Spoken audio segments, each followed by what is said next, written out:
with Bree.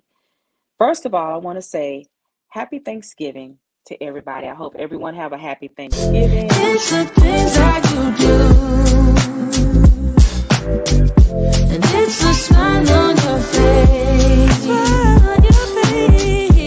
And as time goes by, I know I'm in a better place. I'm in a better place.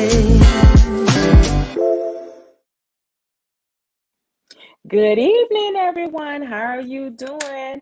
My name is Labrita Dews. Welcome to Buying and Selling with Bree.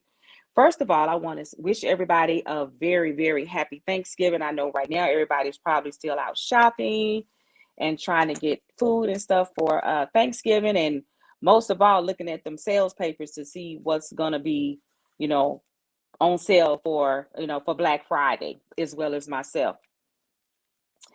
First of all, I want to say again, thank everybody for tuning in, and to those who will be tuning in.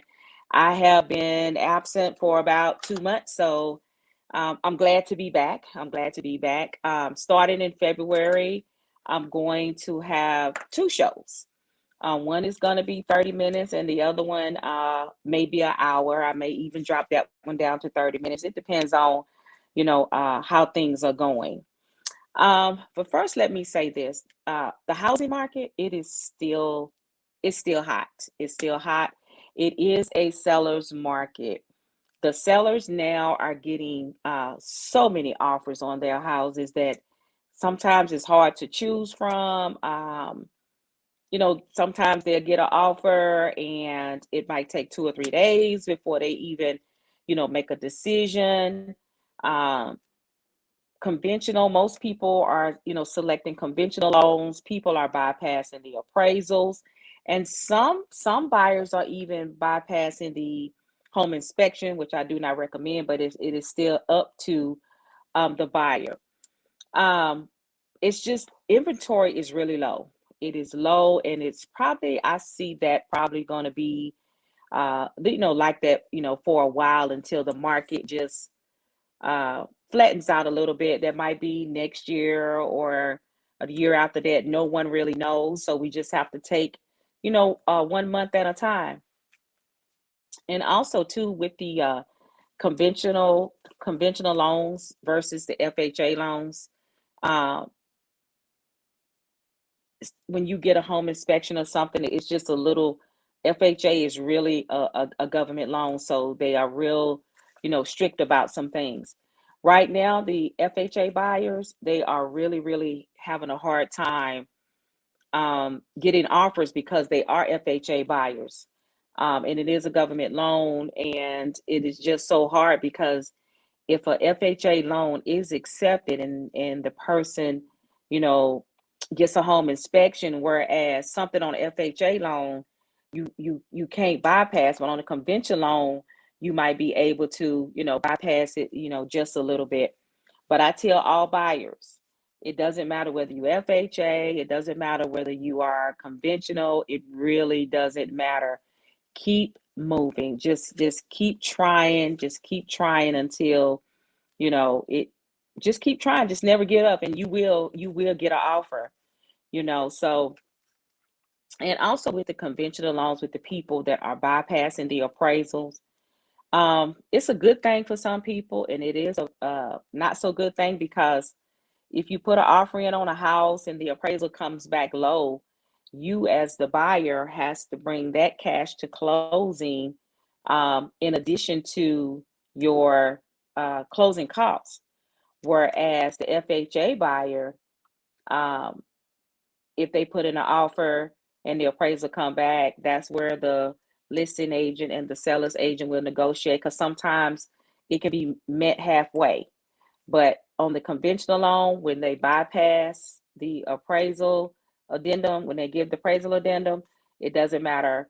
You took that house, you put an offer in on that house. Now you have to bring that extra money to close. A lot of the sellers too are, the VA loans are, even giving a hard time getting accepted. So in this market that we're in this seller's market, you have to make sure that your offer is strong. You might want to pay for title, or if you don't have a survey, you want to pay for the survey. Make your earnest money strong, or shorten down your option period, and stuff like that. So you just have to, if you can close early on a loan, that will help the buyer as well. That will help the seller, to make a decision. And then sometimes, sellers already have, you know, uh, their mind made up. It's a lot of cash buyers, a lot of iBuying out there. So a lot of the buyers that are cash buyers, and when the seller sees that, some of them are closing in 10 days, some of them are closing in 30 days, but all they see, is the cash. And that's why a lot of the houses that were bought by iBuyers, some of them are still sitting on the market, right now.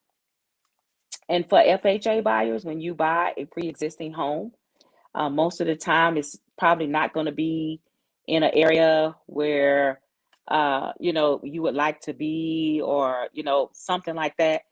Just be mindful your price range. If you have a house that's for 250, that's a real tight price range. So if a house come in that area, just know it's going to be 20 to 30 offers on that one price, on that one property. That's just how it is. So buyers, especially FHA buyers, your earnest money can be strong. Shorten down your option period. And another thing you can do is put a big down payment. That will help as well. On the FHA, on the conventional, it's the same thing. They bypass the appraisal. They put a lot of money down. They shorten the option period. Like I said, some people are closing within 21 days. It depends on everything. So I tell every person that's looking to buy a house, never give up, keep going, talk to your agent, communicate, communicate, communicate. We only know, what you want or what you don't like is when you talk to us. So just be open with us about what you like, what area you want. Then that will help us know which direction to go. Because if you one day you in Fort Worth, one day you in Arlington, one day you in Grand Prairie, that's kind of difficult for us to. It's not difficult, but it narrows down everything. So if you say, hey, I want to live in Fort Worth, I want to live on this side of town, but my second choice is this side of town, that will make it easier for us. But you have to narrow down, the area where you want to live. And so that's why now too, new construction is hot, because the FHA buyers, they are not getting the homes that are on the market. So they are going to the new constructions if they can afford it, because the average new construction right now is well over $300,000. So those ones that are not over there can't be approved for over the 300,000. You got to keep grinding and keep pushing. I know it gets frustrated. I know you just feel like you're not going to ever get a house, but if you keep pushing and keep pushing, um, you'll get a house. And one thing about buyers, it doesn't matter whether you're FHA, VA, or conventional, you have to make sure that your credit is in order. And tonight we have a credit specialist. She'll be on in a few, but you have to make sure that your credit is in order, because the higher your credit score, maybe the better your interest rate, but also too, it will go against your debt ratio. So the person that's coming on tonight, she can help you. She'll tell you what you need to do. If you need help, she'll give you her information. But I strongly recommend, before you even apply for a loan, you pull up all your bureaus, Experian, TransUnion, and Equifax, and you look at your credit report and see, hey, should I apply for a loan? Do I need to get a credit repair person? Or just reach out to a realtor, and they may have someone that can, help you with your credit, and then that credit person can send them to back to you once they get everything straight. And it'll all work. It may take about 4 to 6 months to get everything straight, but it can get done. The main thing right now with buyers is student loans. I don't know too much about the student loans. You're going to have to, really speak to the lender about that. But that is stopping a lot of people for from buying a house right now. Is student loans. Their credit still can be good, but that student loan might be high, so it's kind of putting them in a different, debt ratio. So just remember, when you apply, before you even apply for the loan, pull up your credit report, look at your credit report, see what's on the credit report. Talk to, find a realtor, get an expert. They'll send you to a credit repair person, and that credit repair person will send you back. The better your credit score, the stronger your credit score, the better interest rate you'll get. The lower your credit score, the higher your interest rate, and that will make you qualify for less house. So I want to say never give up. Just keep pushing. All buyers, FHA, conventional, and VA, just never get up. Conventional right now has the upper hand, and the cash people have the upper hand over the conventional buyers. But there are people that are getting FHA offers accepted. So I just want to say, just never ever give up. Keep fighting. Save money. Save money. When you know that you are getting ready to buy a house, start saving your money, because lenders like to see money in the bank. They like to see, that you have something in the bank to say, hey, okay, they got a little in the bank, we can work with this. It's kind of hard to get approved for a loan when you don't have anything in the bank. So that'll be a positive in the bank, that you have some money. And sometimes there are buyers that have a lot of money in the bank, and their credit might be a little shattered, but the lenders looks at, we can do this once they get that done. So all I can say, the market is still a seller's market. Multiple offers are on every property. Um, so just never give up. Just keep trying and keep trying. Um, do what you need to do, and everything will be okay. So, like I said tonight, the main thing everybody is having problems with is credit. Credit is a problem. It is just such a big problem that some people just give up. Oh, I can't do this, I can't do that. But just make sure you get with the right person. Make sure your realtor get with the right person, because you want to just make sure that you are don't want to spend a lot of money and saying I can do it myself, and let a professional do that for you. That's what I say. So once you get with a credit repair person, that person will tell you, what you need to do. So just remember, every every person every person's situation is different. So if your friend says, "Oh, I did this and I did that," but their debt may not have been as high as yours, or their credit score may have been better than yours. So just take your situation, because we can't compare. I can't compare mine to yours. So just try to go in with an open mind and everything else. And the credit people, when you go to a credit person, you'd be like, well, my friends said they got it done in 60 days. Please understand that it is COVID still, and that people are, still working from home, and things are a little bit slow. So my guest tonight is Demetrius Ross with Ross Financial. She has a exciting, real TikTok page. Her clients are happy. Her reviews are great. Um, you will love her. I want you to ask a lot of questions. She will give you her information. Uh, she will set up a consultation with you to talk to you about what you need.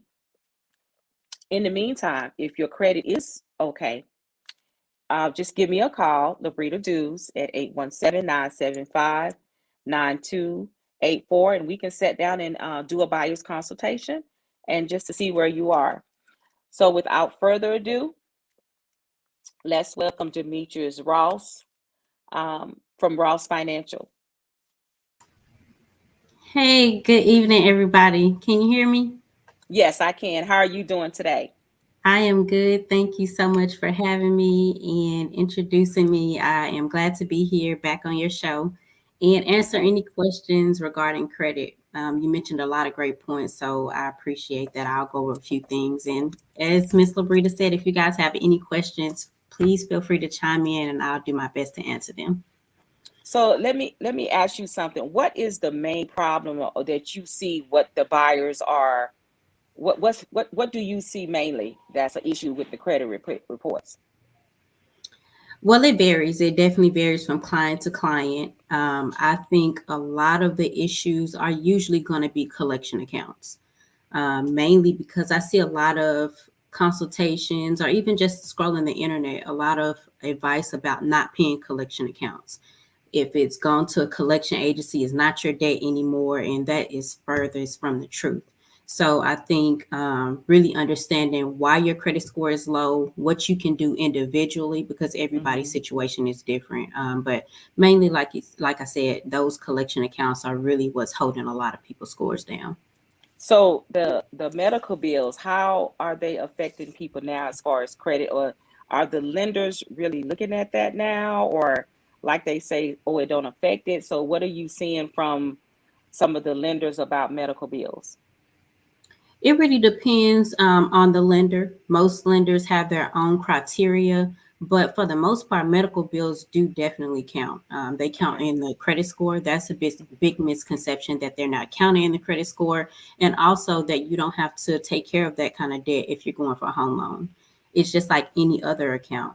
It's going to be specific to a lender, but depending on the dollar amount, if it's a few $1,000s, usually if it's over $1,000 or $1,500, it's going to depend on the debt to income ratio, but medical debt still definitely plays a big part in if you can get approved or denied for a home loan because it's not specific to medical debt. It really Hmm. depends on your income compared to all the debt on your credit reports.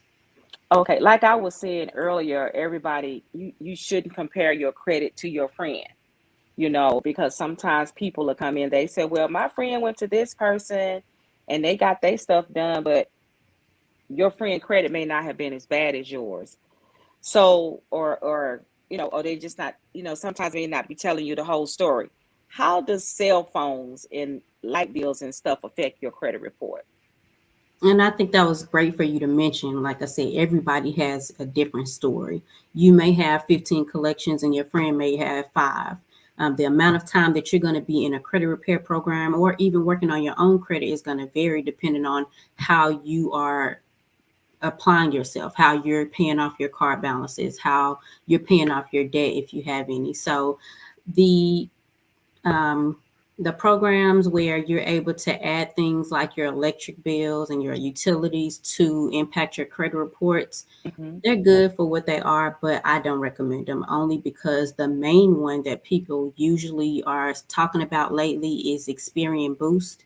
And of course, it only impacts that credit bureau. So I don't recommend it. A lot of the times, it looks like it's just to not necessarily gain access to your bank accounts, but it gives you that initial boost, which could be 10 points, 5 points, 20, 30, 40 points. But you're usually not going to get and build a whole bunch of credit off of just one credit report and off of your light bills. The biggest thing to look at your credit reports, if you need to build credit, I always Hmm. recommend at least two credit cards first. That's definitely where you want to start, but not dependent on necessarily your utility bills to build up your credit reports. Okay, so on the Experian Boost, it's only for Experian, it's not for TransUnion and Equifax. It's only for Experian. The good thing is it impacts FICO score. So if you know the difference between Vantage and FICO, FICO Hmm. is what lenders look at. Of course, you go for a home Okay. loan, they're going to pull your mortgage score. So you may get a boost on your Experian FICO scores, but like I said, usually that's a one time thing, and you're going to just see that sitting on your credit report, just Experian. It's not going to probably move too much after that. So I get people enrolling, getting a consultation, and they have the Experian boost. And it's listed on the credit reports. I believe it says something like self-reported telecom or something like that, but Okay. it really doesn't help. It doesn't. No. Okay. One thing that caught my attention, what you said, that they have to have access to your bank account.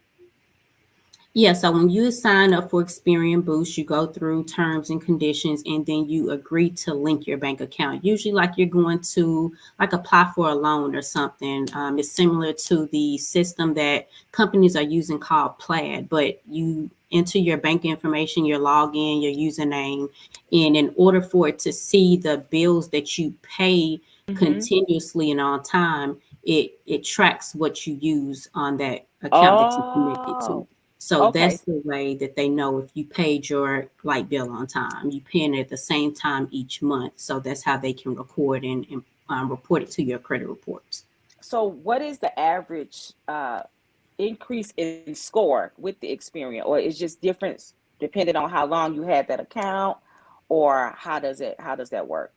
Yeah, it does vary just because, like I said, it's only Experian, but also I've seen as high as like 40 points, and I've seen people get Oh, like 5 or 10 points. It really, the biggest reason that it's not going to make a huge difference is because your loan officers, they're going to look at all three credit reports. So if you get a 20 point or 40 point increase on Experian, that doesn't do anything for okay. TransUnion and Equifax, where your loan officer is going to take your middle score. So it would need to really impact at least two credit reports in order for it to be beneficial to the client. Okay. Okay. But it definitely varies. They're going to look to see if you have on time payments, if they're consistent, and that's how they're able to import it to your credit reports. Mm-hmm. But the average, like I said, I've really seen as low as like 10, 15 points. And that's good for Oh, somebody that wow. needs those points. If just say you're going to a company and they're going to pull only Experian. Just say you want a credit card and you only need a few points. That may be Mm-hmm. beneficial to you. But if you're looking to get a home loan, a auto loan, they're usually going to check more than one credit report. So definitely Okay. keep that in mind.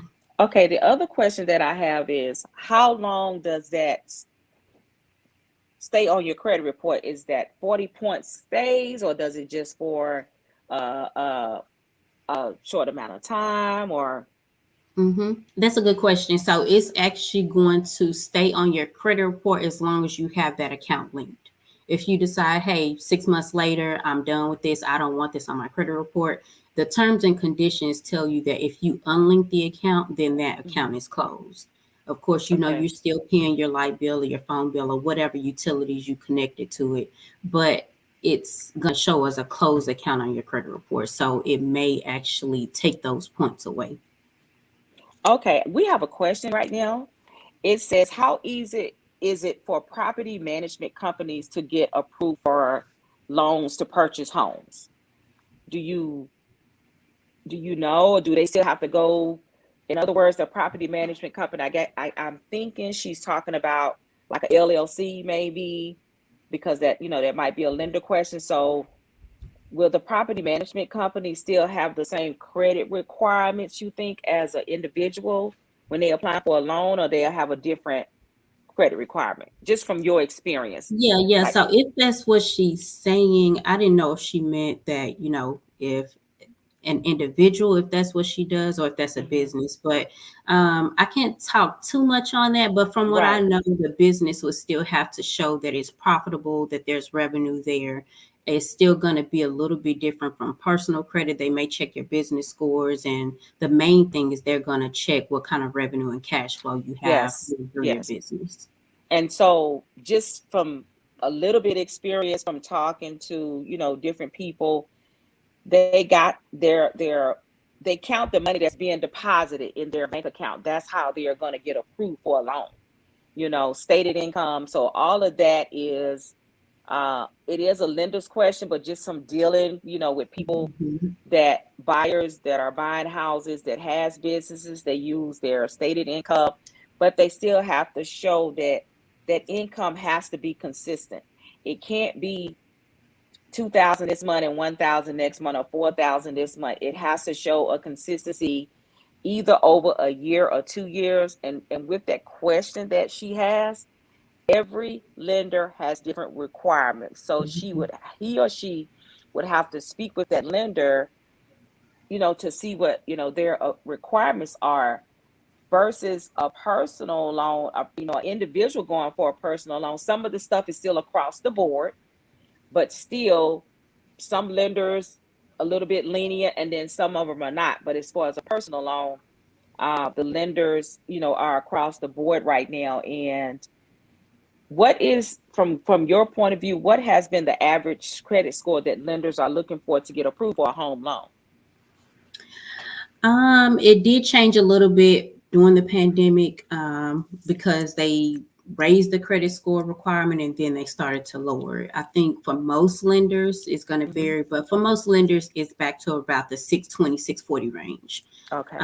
I think that earlier you were talking a little bit about conventional versus FHA, and that was good to speak on just because Hmm. both of those have different criteria.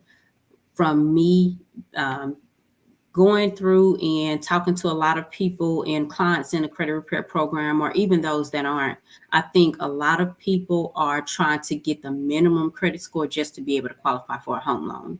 And most times that's going to end up you only qualifying for FHA.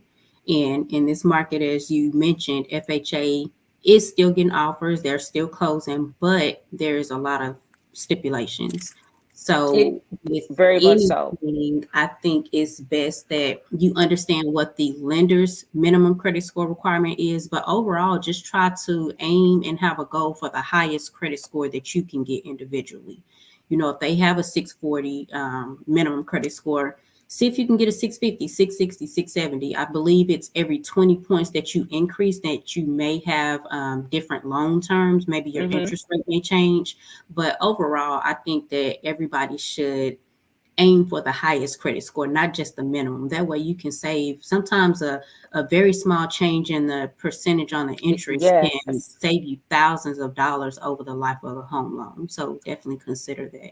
And one thing too, that I ran across with my last buyer, my buyer now, um, when you're tight, you got to be careful where you go, because the HOA fees and the property taxes sometimes will just put you over. And whereas you had a conventional loan, it just happened tonight. My clients Mhm. now have to go to a FHA loan because the taxes kicked them out of being a conventional loan. So that's why you have to make sure that even though it was two people in the house and the other person can't come, they have to understand that when you are a couple, that person's debt still counts towards that person that's applying for a loan debt, regardless of whether you are married or not, because this is Texas and it's a community state. Yeah. So buyers need to understand, you are exactly right, that their credit score needs to be as high as possible. And also, too, buyers need to understand that they need to get a high credit score, because sometimes when they get down payment assistance, they have to go by the interest rate depending on which type of down payment assistance that they get. And a lot of them don't understand that. I'm glad you Um, brought that up too. mhm, Just because the down payment assistance, there's a lot of misconception in people not understanding that down payment assistance doesn't mean that you don't bring anything to the closing table. mhm, People are under the impression if I get and qualify for down payment assistance, that's $0 out of pocket. I don't have to pay closing costs. I don't have to pay any of the other fees, and that's usually not true. So I think when you're working on your credit, whether you're with a credit repair company or working on it by yourself, that you understand that there's so many other fees outside of down payment assistance. So like Miss Labrita mentioned before, you want to make sure that you have funds available whenever you yes, do get closer to mhm, closing. It's definitely important to save, but for me, I advise clients we can get your credit to where it needs to be, but it's very good to know what kind of fees you're going to be looking at. And usually yes, lenders give you like an average, maybe have $3,000 sitting in your bank account or something like that. But also, maybe don't be so stuck on saving money if you can apply it to any of your debt to improve your loan, if that makes sense. So just say if you had collections, maybe we worked on or you worked on reducing uh-huh, those collections mhm, over time. Instead of mhm, having like $10,000 sitting in your bank, if you have a few collections that you can go ahead and knock out, mhm, then Granted, it's not always going to be that the collections that are paid are going to improve your credit score, but it's very possible that it can. And it's still going to look better to a lender that you have more paid collections than unpaid. So you can apply some of those funds to improve your credit to possibly go from a good interest rate to a great interest rate, or possibly go from qualifying only for FHA loan to qualifying for conventional. So, Right. I just said all that to say, it's you definitely want to have money saved, but Mm-hmm. focus on your credit first. That's what's going to get you in the door to even be able to speak with the lender to get to a realtor and start the home buying process. But just make sure that you have the best credit profile possible. And like you mentioned earlier, it's not going to be good for you to be improving your credit if you're going to buy a home with a spouse or a partner and both of y'all aren't working on your credit. Both of Right. y'all, if both of y'all are going to be on a loan, then Mm-hmm. both of y'all maybe need to be working on your credit at the same time. That way, Mm-hmm.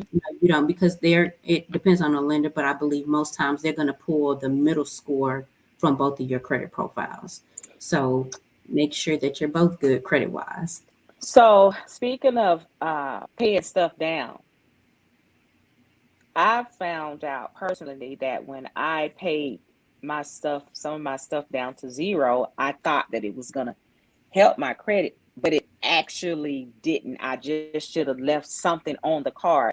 Can you explain to the audience why paying everything down to a zero balance may not be a good thing? Yeah, yeah. So if I know you follow me, and I always speak on whether you have followed me for a while or very like recently. Most times I'm letting clients and people that follow me know a zero balance is not good for when you're building. Wow. It may be good later whenever you Hmm. have several credit cards and you've been in it for a long time, but most times a zero balance is calculated. Actually, let me say, I've heard that it's calculated as the same thing as you using 30% of your credit. And that's kind of Oh, like a penalty. So I always oh, advise 1 to 7% of the credit limit. I don't say 30%. 30% is way too high. So you see that a lot on forums and blogs and the internet, using 30% of the credit limit. That's way too high. Anything over 7% does start to change your credit score in the wrong direction, but okay. always leave at least 1% on the card. So you have a $200 card. Every statement that comes out, you want to make sure that it's at least $2 left on that card. If it's $1,000 credit limit, you want to make sure there's at least $10 left on that card. Just because you want to have the credit bureaus give you the max points possible, and it's calculating and showing that you're actually using that card instead of it reporting a zero balance. They don't know if you're using that card or not. And the whole Okay. point of building credit is to use your credit.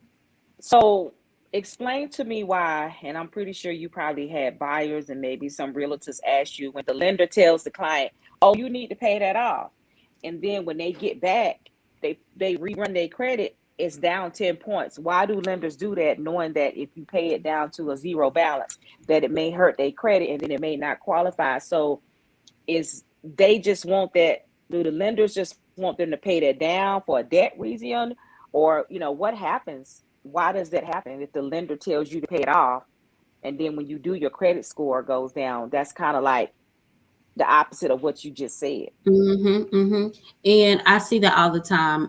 I'm connected to several lenders. Okay. Just like they educate me, I Mm-hmm. educate them. So we're always, providing value to each other. And a lot of Uh-huh. lenders, they are not familiar. Of course, they know what it takes to get approved for a home loan, but they're Mm-hmm. not familiar on sometimes how different actions change the credit score, how different actions change the Okay. credit score. Okay. So Okay. whether you're getting ready to buy a home loan or Mm-hmm. anything, I think the Uh-huh. biggest thing to take away from this, if you're trying to build, is to never pay your cards down to zero. Always leave at Okay. least 1% on that card. Always leave at least 1% on there. So that's good to know. That's really good to know. So can you also explain to the people the difference between credit, card credit, and loan credit, installment loans? Which one improves your credit score better? Which one helps more? Revolving credit or hmm which one? So A good credit mix is very good to make sure that you have. You don't want to have only loans. You don't only want to have only credit cards. Okay. But if you are at a point where you don't know what to do, if you're just starting off building or rebuilding, you want to make sure that you have at least two credit cards that's revolving. A Okay. good credit mix is having revolving accounts and installment accounts. So Okay. two credit cards minimum. Most people do have to start with secured cards. So I get a Okay. lot of people that's, you know, being held up and they're not building their credit just because they don't realize that you have to use your credit in order to be able to be trusted with credit. So sometimes you have to put your own funds on a card. So the revolving credit, that's credit cards, that's going to be beneficial along Okay. with installment accounts. So you need both for a good credit mix. If you don't know where to start, or maybe where if your funds are low, self Mm-hmm. lender or self, it's actually called self now. It's a good installment account to start with. Who is Uh, that? self, SELF. Uh-huh. Yeah. So if you go to www.self.inc, what they will do is open an installment account for you. It's a credit builder loan that allows you to save money and build credit at the same time. I let Okay. my clients know that they usually can start with the lowest plan. What it Okay. is you start for about $10 and you pay usually about $30 into that account each month. Okay. Every monthly payment is reported as on time payment to your credit to all three credit bureaus, and they actually put it in I forget what it's called. They put in a savings account. And at the end of a 12-month period, they send you a check for everything that you save, minus the little bit of interest. So, like I said, you're saving and building at the same time. But outside of that, to answer your question, you need both. If you want to start Okay. with anything, you need credit cards. But if you're Okay. low on funds and you know you need to get a boost, pretty soon self is Mm-hmm. going to be the best thing to start with. There's a little bit, I'm sorry, more to that. If you have student loans, if you have an auto loan, then self is not going to be beneficial to you because those are also installment accounts. So, Okay. So um, that's what I was going to be my next question. Can you right. explain to them what are a few examples of installment accounts? Yeah, so personal loans. Some people get Fingerhut. Depending on the type of account you get with Fingerhut, it is Mm-hmm. usually the Fresh Start account. I believe that's what it's called.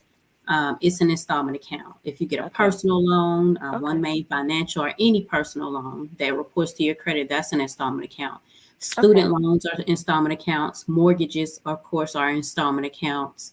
You also have the auto loans; those are installment accounts. So if I had a client that was interested in credit repair, or a lead that was interested in credit repair, and I looked at their credit reports, if they already had open student loans and an open auto loan, self Okay. is not something I would recommend. It's not going to do anything for their credit because they Okay. already have those type of accounts. Self is usually good for those people that are looking to build and they don't have, maybe they only have an auto loan or they only have student loans. Maybe usually I recommend two types of installment accounts, but if they already have open auto loans, open student loans, or open student loans and open a personal loan, self is not going Mm-hmm. to be beneficial to you as it would to somebody that doesn't have any open installment accounts. Okay. So as far as like credit building, if they already have open installment account, self is not for them. What Exactly. about credit cards for someone that is building? Do you recommend a company, or can you say that, or they just need to go online and look and see? Yeah, so I always recommend starting with secured. Some people are not going to have to get secured. It really depends on your credit profile. From what Okay. I've seen with the several credit reports I've looked at, if you haven't had any experience with credit cards and you maybe have limited collections, maybe three, four collections sometimes, you can get approved with Discover or Capital One. Those are very good self-funded secured cards to start with. Okay. Sometimes, Okay. depending on your credit profile, they may actually approve you for unsecured. So, Okay. Okay. I said self, I'm sorry. Capital One and Discover, they both have a pre-approval link. You can just Okay. Google Capital One's pre-approval or Discover pre-approval. Pre-approval means that you can put in your information and it's going to do a soft pull. It's not going to be a hard inquiry unless you fill out an official application. They'll let you know Okay. if you qualify for secured or unsecured. But those are definitely the two that I always recommend starting with. Okay, there is a question up there, but let me ask this question. A hard pull, the difference between a hard pull and a soft pull. So you just said a hard pull is when you actually fill out the application. Mm-hmm. Yeah, so the soft Ah, pull, soft inquiry, that's you checking your credit, maybe an employer checking your credit. Soft pull, if you do pre-approval for a home loan, for a credit oh, card, for an auto loan, all of those okay, that have that asterisk at the bottom of the application that says this won't impact your credit score, those are soft pulls. That means they're just taking a okay. peek at your credit score. And I just never, I see that asterisk all the Mhm. time. Like when you get the advertisements in the mail, you look at that. So that's a soft pull. So the Right. hard pull is when you actually fill out an application, apply for credit. Yeah, so I don't suggest anybody filling out an official application unless they get options that they maybe were approved. So if you Okay. go on, if Capital One or Discover tells you that you're approved, or Carvana or Car Gurus, anybody that has a pre-approval application, if they tell you that, hey, these are your terms, if you Uh-huh. fill out an official application, then of course that's going to be a hard inquiry.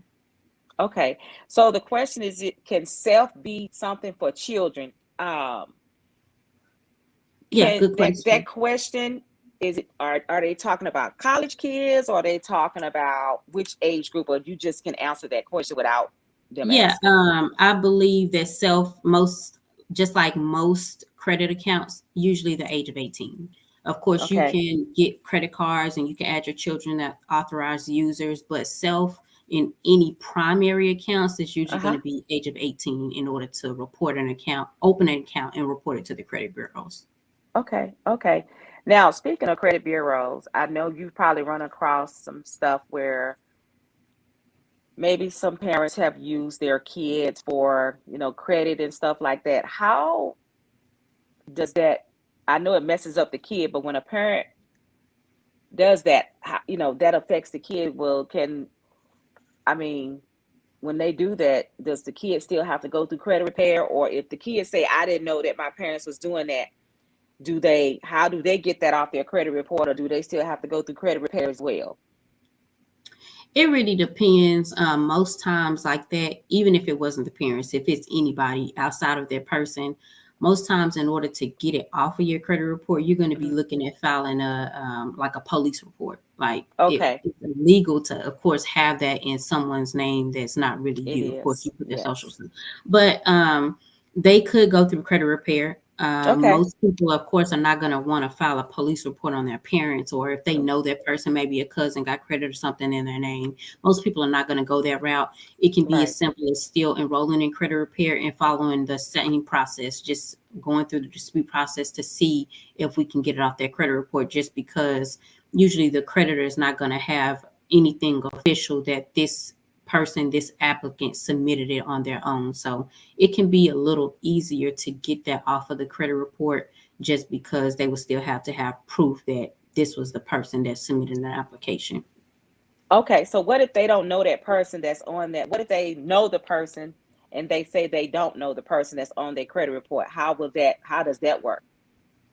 So you say if they know them, but they say they don't, like if they Ah, tell me that they don't know them, um, it but will they be the know who it same. is because they don't want to get that person in trouble. Yeah, So how yeah. do you dispute something like that?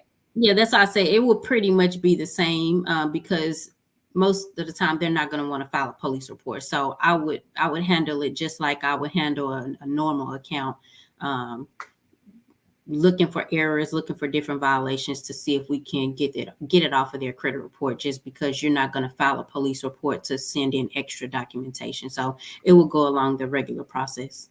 Okay.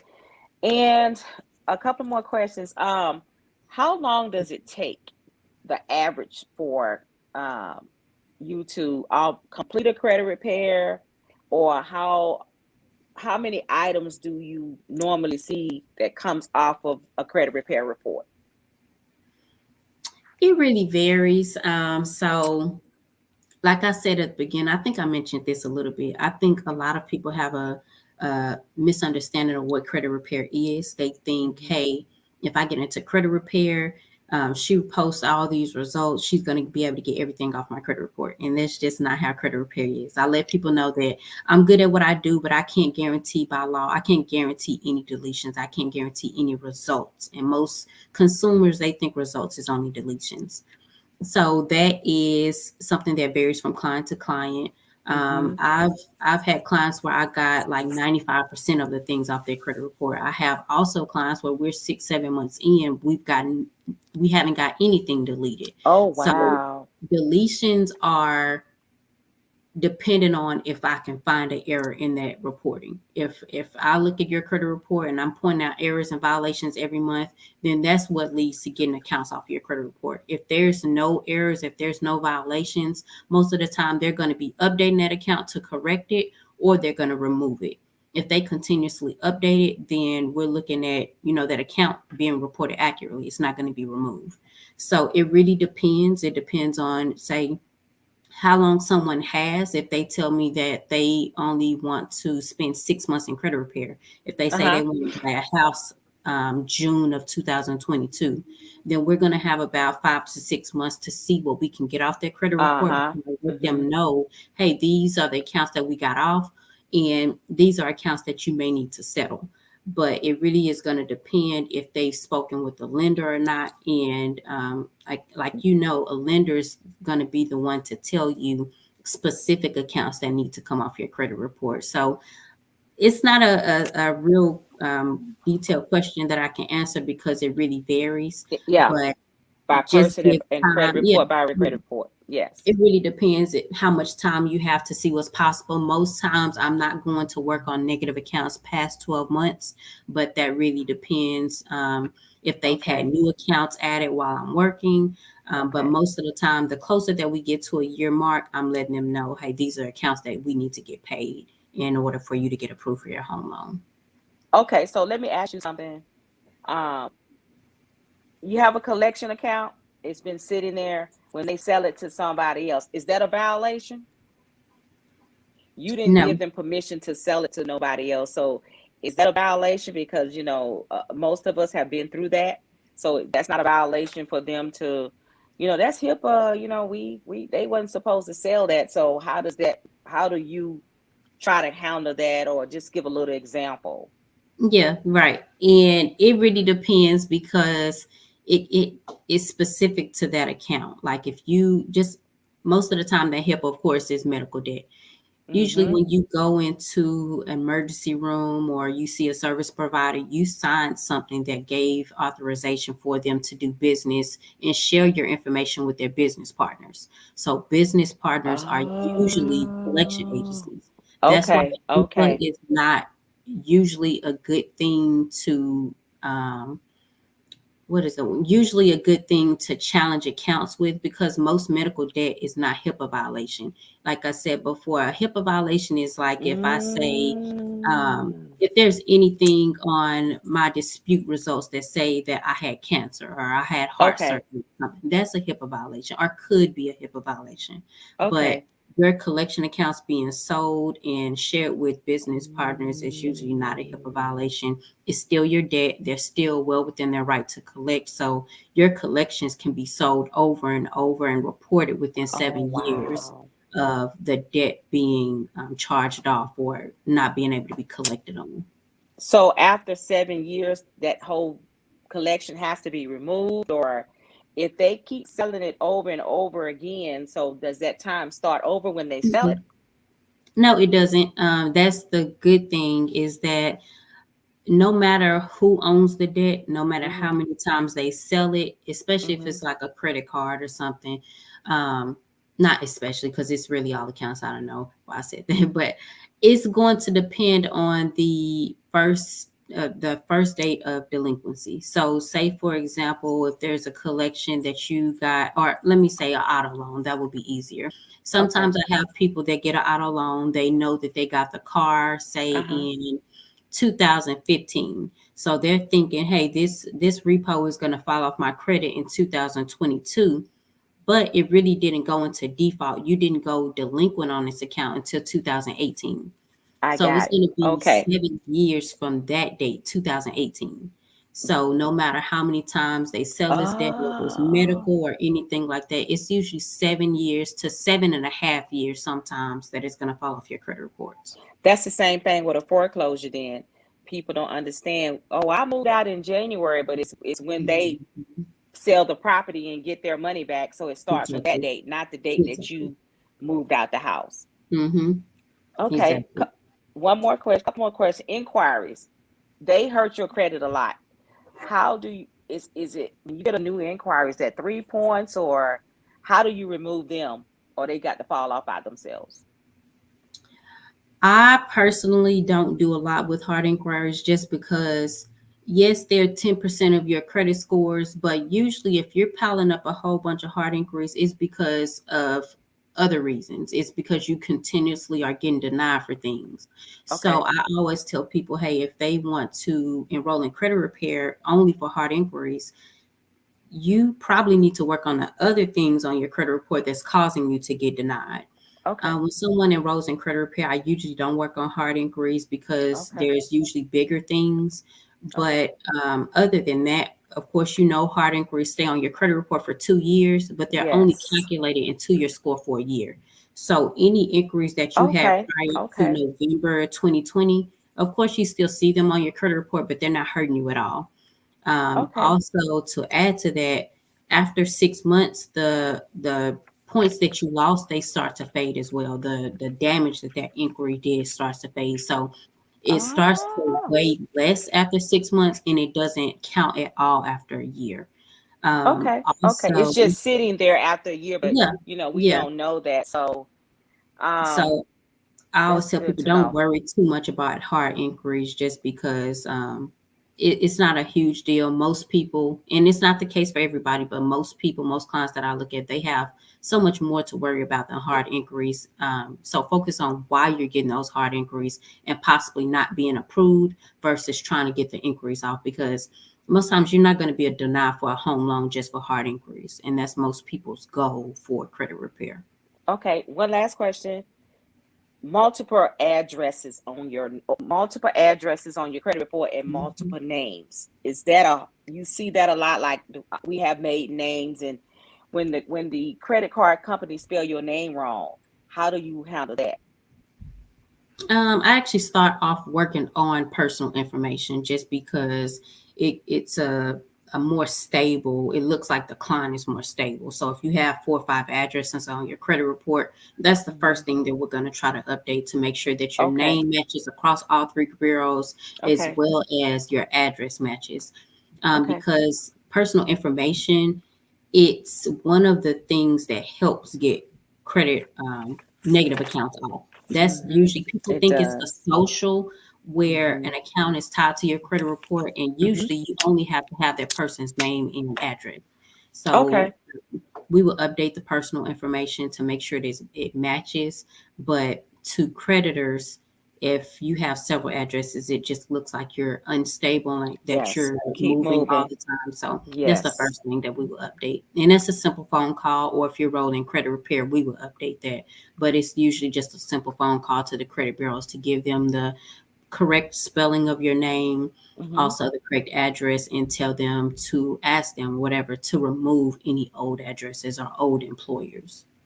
Okay, so sometimes it's easy to get off, and then sometimes it may not. It depends on right now with the COVID situation. Are you finding things longer to get off of credit, or is just still the same as before, or is it easier now? Is it harder now? Which one is it?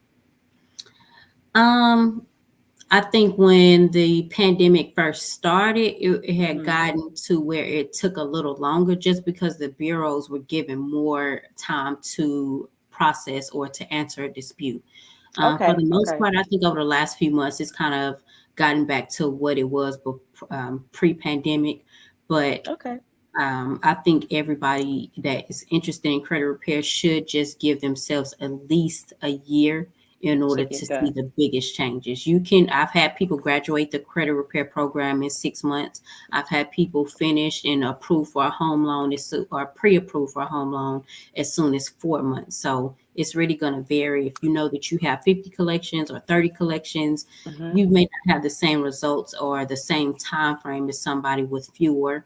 Or if you have maybe 10 collections and we start getting accounts off, if I get 8 of those accounts off, but your credit cards are still maxed out, you're going to need more time in order to work on your credit, because usually high balance credit cards or maxed out credit cards are very damaging to your credit score. So it really depends from client to client how long it will Okay. take you to be in credit repair.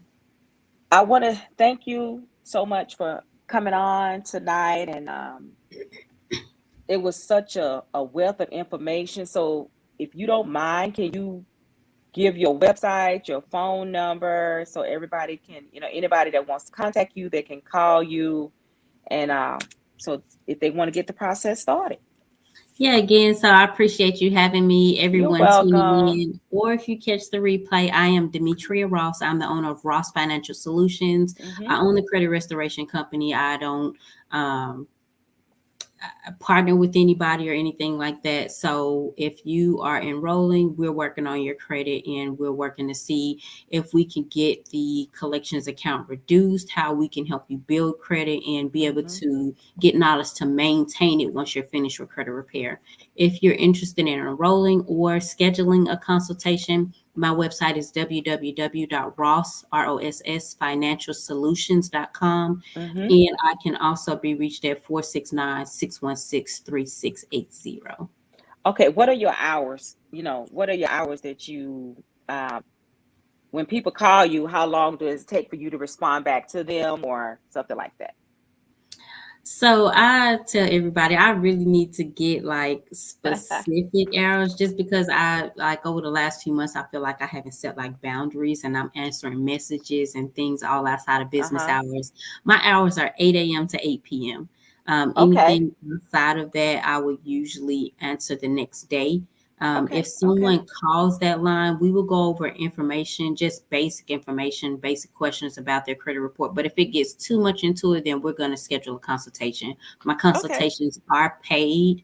So you pay $20 for a consultation, and that's not separate from an enrollment. So if you Okay. decide to That's good enroll, to that know. will be taken off the price of the consultation. Okay. Again, I thank you so much. I really appreciate you and everything.